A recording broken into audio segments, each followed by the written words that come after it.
உக்ரைனோட energy minister ஹரின்சாக் அவர்கள் தரப்புல statement வந்திருக்கு. அதாவது உக்ரைனான நாம கேஸ் இம்போர்ட்ஸை அதிகரிக்க போறோம். குறைஞ்சபட்சம் தோராயமா 30% கிட்ட போன தடவை பிளான் பண்ணதை விட இந்த தடவை நம்ம இன்க்ரீஸ் பண்ண போறோம். அதுக்கான காரணம் லார்ஜ் ஸ்கேல் அட்டாக். ரஷ்யா தொடர்ந்து கேஸ் ப்ராடக்ட்ஸ் மேலேயே அடிக்கிறாங்க. அதனால கேஸ் நம்மளுக்கு பற்றாக்குறையா இருக்குது. வின்டர் வேற வரப்போகுதுனால 30% பிளான் பண்ணது வந்து இன்க்ரீஸ் பண்ணலாம் அப்படிங்கிறது போல அவங்க தரப்பு ஸ்டேட்மெண்ட் வந்து இருக்கு. இது வாங்கலாம், ஸ்டோர் பண்ணி வைப்பீங்க, திருப்பி ரஷ்யா அடிப்பாங்களா இல்லையா அப்படிங்கிற கேள்விகள் வருது.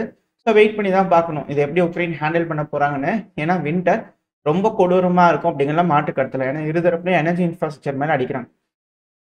ட்ரம்ப் அவர்கள் பேச்சுவார்த்தை மூலயமா அதுக்காக எனர்ஜி இன்ஃப்ராஸ்ட்ரக்சர் மேல தாக்குதல் பண்ணக்கூடாது அப்படிங்கிறதுக்காக இந்த விஷயத்துக்கு வந்து பேசி இருதரப்புலையும் உக்ரைனுக்கு ரஷ்யாவுக்கு நடுவுல ஒரு சீஸ்ஃபயர் அக்ரிமெண்ட்னா அது இது ஒண்ணுக்கு தான் இருந்துச்சு. அதையும் உக்ரைன் மீறி கெடுத்து விட்டாங்க. இப்ப எப்படி அதை சமாளிக்க போறாங்க, திரும்பியும் போய் கேட்பாங்களா அப்படிங்கிற கேள்விகள் இருக்கு. அதுக்கு ரஷ்யா ஒத்துக்குவாங்களா அப்படிங்கிற கேள்விகள் இருக்கு. ஏன்னா ஒரு தடவையும் ப்ரிப்பேர் ஆகி ரஷ்யாவை அடிச்சு முடிச்சதுக்கு அப்புறமா சரி ஓகே இக்கட்டான சூழ்நிலை வரும்போது சரி ஓகே அடிச்சுக்க வேணாங்க அப்படிங்கிறத சொன்னா எப்படி ஒத்துக்குவாங்க அப்படிங்கிறத இருக்கு இல்லையா. ஏதோ ஒரு தடவை ஒத்துக்குவாங்க, பல தடவையும் திருப்பி அதே போல கேட்டுட்டு ஒத்துக்குவாங்களா அப்படின்ற கேள்விகள் இருக்கு.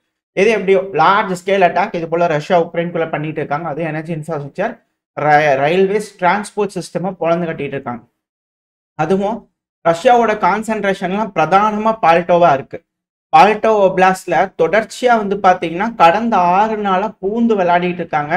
பால்டோவோட அஃபிஷியலான buildings, government buildings, energy facilities, transport infrastructure, electrical இன்ஃப்ராஸ்ட்ரக்சர்னு பலதையும் வந்து பாத்தீங்கன்னா பொழந்து கட்டிட்டு இருக்காங்க ரஷ்யா. அதுவும் பால்டோவால இருக்கக்கூடிய ட்ரெயின் ஸ்டேஷன்ஸு, சப்ஸ்டேஷன்ஸு, இது போல பல விஷயங்களையும் வந்து பார்த்தீங்கன்னா ரஷ்ய தரப்பு வந்து அடிக்கிறாங்க. ட்ரெயின் டிப்போஸ் வந்து எல்லாத்தையும் வந்து பார்த்தீங்கன்னா ரஷ்ய தரப்பு வந்து அட்டாக் பண்ணிக்கிட்டு இருக்கிறாங்க. இதுக்கான காரணம் இருக்கு. இது வந்து ஃபிலிம்ஸ்ல எடுக்கப்பட்ட ஒரு இமேஜ் தான். அதுல எந்த லொக்கேஷன் அப்படிங்கிறத மார்க் பண்ணிக்கிறாங்க. ஃபிலிம்ஸுங்கிறது நாசாவால மெயின்டைன் பண்ணக்கூடிய ஒரு மேப். இதுல உலகத்துல நீங்க எங்க தீ விபத்து நடந்தாலும் அது போல ரெட் கலர் மேப் பண்ணி காட்டும். எவ்வளவு தீவிரமா நடந்திருக்கு அப்படிங்கிறத அதிகமா ரெட் ஆஃப் பண்ணி காட்டும். அதிகமான ரெட் இருக்கனால ஹெவியான ஃபயர் வந்து பார்த்தீங்கன்னா உணரப்பட்டிருக்கு இந்த பகுதிகளில் இருந்து. அதுக்கான காரணம் ரஷ்யா அட்டாக் பண்ணதுனால. ஸோ ரஷ்யா அட்டாக் பண்ணது இந்த பகுதி அப்படிங்கிற ஸ்பெசிஃபிக்காக லொக்கேட் பண்ணுறாங்க. அந்த பகுதிகளில் என்ன மாதிரியான சேதங்கள் ஏற்பட்டிருக்கு அப்படிங்கிற உக்ரைன் தரப்பு வந்து இமேஜஸ்லாம் விட்டுக்கிட்டு இருக்காங்க. இது உக்ரைனோட போலீஸ் இருப்பாங்க, ஸோ அவங்க தரப்பு வந்து டெலகிராம் சேனல் மெயின்டைன் பண்ணுறாங்க. அதுலேருந்து வரக்கூடிய இமேஜஸ் தான் பல வீடியோக்கள் வருது. ஸோ ஹிட் ஆயிருந்துச்சு அப்படிங்கிறது வந்து பார்த்தீங்கன்னா நம்ம பார்த்துருப்போம். ஸோ இது போல பகுதிகளில் இந்த டிரான்ஸ்போர்ட் இது போல விஷயங்கள் வந்து பண்ணால் ஹெவியாக அட்டாக் நடக்குது. ஸோ இந்த பகுதிகள் அட்டாக் நடக்குது அப்படிங்கும்போது மேற்கு நாடுகள் ஒருவேளை ரஷ்யாக்குள்ள தாக்குதல் பண்றதுக்கு இந்த பகுதிகளில் வந்துருவாங்களா? இப்போ கீவ்ல இருந்து சுமி வரைக்கும் ஒரு ரயில்வே லைன் இருக்கு. இந்த லைன் ஃபுல்லா அடிச்சிருக்காங்க ரஷ்யா அப்படிங்கிறது பார்த்தோம். ஸ்டேஷன்ஸ், அந்த ஸ்டேஷன் எலக்ட்ரிக்கல் லோகோமோட்டிவ்ஸ் இருக்கு, டீசல் லோகோமோட்டிவ்ஸ் இருக்கு. லோகோமோட்டிவ்ஸ் இந்த இன்ஜின், ட்ரெயின் இன்ஜின். அந்த ட்ரெயின் இன்ஜின் வந்து பார்த்தீங்கன்னா எலக்ட்ரிக்கலாகவும் ஓடும், டீசல் இதுலேயும் ஓடும்.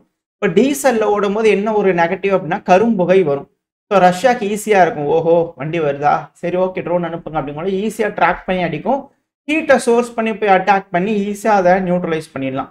எலக்ட்ரிக்கல் பொட்டி அப்படிங்கிறது பண்ணால் கரண்ட் இருந்தால் மட்டும்தான் அது போல் வண்டி, ட்ரெயின் வண்டி வந்து பார்த்தீங்கன்னா வேலை செய்யும்.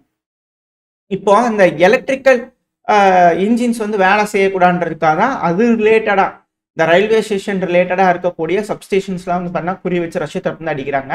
ஸோ அது சுமியிலேருந்து லைனாக வந்து பார்த்தீங்கன்னா எந்தெந்த இடத்துலலாம் சப்ஸ்டேஷன் இருக்கோ அது எல்லாம் அடிச்சாங்க. கீவ்லேருந்து சுமி வரைக்கும் அடிச்சாங்க, சேர்னிகி வரைக்கும் அடிக்கிறாங்க அப்படிங்கிறத நம்ம பார்க்கணும். இப்போ இந்த பால்டோவாலேருந்தே அடிக்கிறாங்க. அதுக்கான காரணம் என்ன? ஒன்று சுமி சேர்னிகிவுக்கு வரக்கூடிய சப்ளை லைனை கட் பண்ணாங்க. இப்போ கர்கிவுக்கு வரக்கூடிய சப்ளை லைனை கட் பண்ணுறாங்க ரஷ்யா. ஸோ இது போல் பண்ணுறதுனால டீசல் லோகோமோட்டிவ்ஸ்க்கு ஆயில், கேஸ் வேணும். இப்போதைக்கு ஆயில் இல்லை, பெட்ரோல் இல்லை. உக்ரைன்ல எல்லாம் இம்போர்ட் பண்ணிட்டு இருக்காங்க. ரஷ்யா கிட்ட இருந்து வாங்கினா சீப்பா, ஆனால் ரஷ்யா கூட போர் இருக்கனால வாங்க மாட்டேன்ட்டாங்க. ஸோ இப்போ அது மேற்கு நாடுகள் நம்பி தான் இருக்கிறாங்க உக்ரைன். இப்போ டீசலுக்கும் அந்த வண்டி யூஸ் பண்ண முடியாது, எலக்ட்ரிக்கும் யூஸ் பண்ண முடியாதுன்னா சிவிலியன்ஸை விட்டுருங்க. பட் ஆனால் ராணுவ வீரர்களுக்கு வேணுங்கிற அதிகமான ஆயுதங்கள் இது போல ட்ரெயின் பொட்டிஸை யூஸ் பண்ணால் கொண்டு வந்து கொடுக்க முடியும்.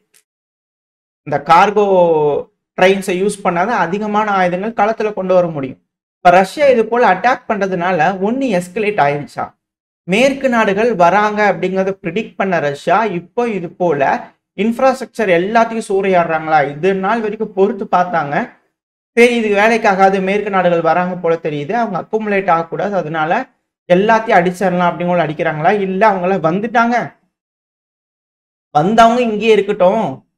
ஏன்னா ரஷ்ய தரப்பு சொன்னாங்க இல்லையா, வந்தீங்கன்னா அப்புறம் இங்கே இருந்துக்க வேண்டியதான், மறந்துட வேண்டியதுதான் அப்படிங்கிற சொல்லியிருந்தாங்க இல்லையா.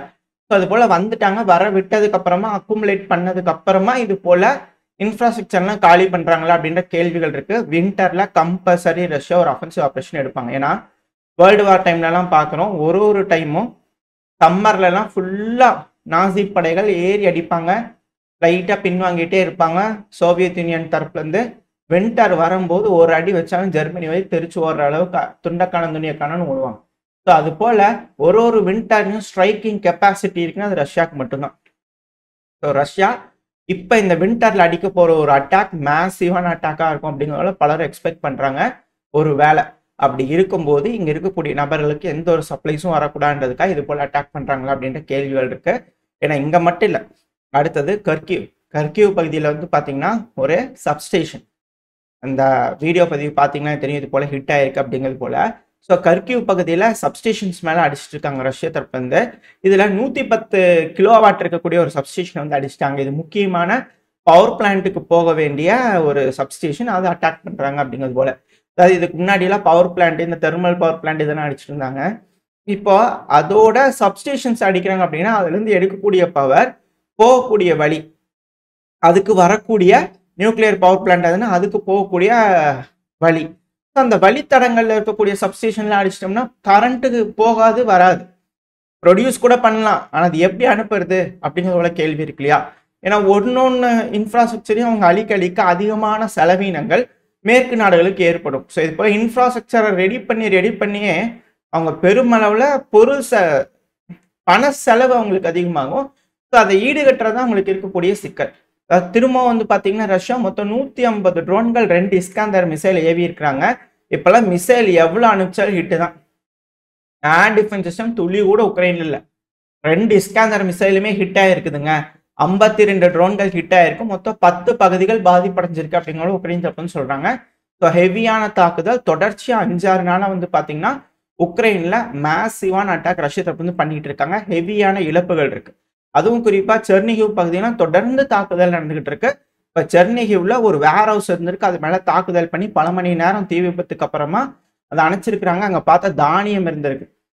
தானியம் தான் எப்படிங்க செகண்டரி டிட்டோனேஷன்லாம் ஆகுங்களா அப்படிங்கிற கேள்விகள் இருக்கு. பட் இருந்தாலும் செர்னிஹிவ்ல அக்ரிகல்ச்சரல் ஃபெசிலிட்டி தானியம் வச்சிருந்தோம், அது மேல அடிச்சிட்டாங்க அப்படிங்கிற குற்றச்சாட்டுகள் வருது. ரஷ்ய தரப்பு இல்ல இதை வச்சிருந்தாங்க அப்படிங்கிற அவங்க தரப்பு இருக்கு. இரு தரப்பு சொல்லக்கூடிய கருத்துக்களை உங்ககிட்ட கொடுத்தாச்சு, நீங்க தான் ஆசையா இருந்து எது சரி எது தப்பு அப்படிங்கிற முடிவுல எடுத்துக்கணும். ஏன்னா போர் சூழல் இல்லையா, அதெல்லாம் ஓரளவுக்கான தகவல்கள் இந்த பையில பார்த்துருப்போம்னு நினைக்கிறேன். இதோட இந்த பதிவு நான் முடிச்சுக்கலாம். இந்த பதிவு எப்படின்னு உங்களுக்கு பிடிச்சிருக்கா, பிடிச்சிருந்தா லைக் பண்ணிட்டு உங்க ஃப்ரெண்ட்ஸும் நம்மள ஷேர் பண்ணிக்கோங்க. அது கூடவே நம்ம சேனல் சப்ஸ்கிரைப் பண்ணலாம், மறக்காம சப்ஸ்கிரைப் பண்ணிக்கோங்க. இந்த பதிவு நல்லா இருக்கும்னு நம்பிக்கை. அடுத்த போய் உங்களை சந்திக்கிறேன். Very stay safe. பை.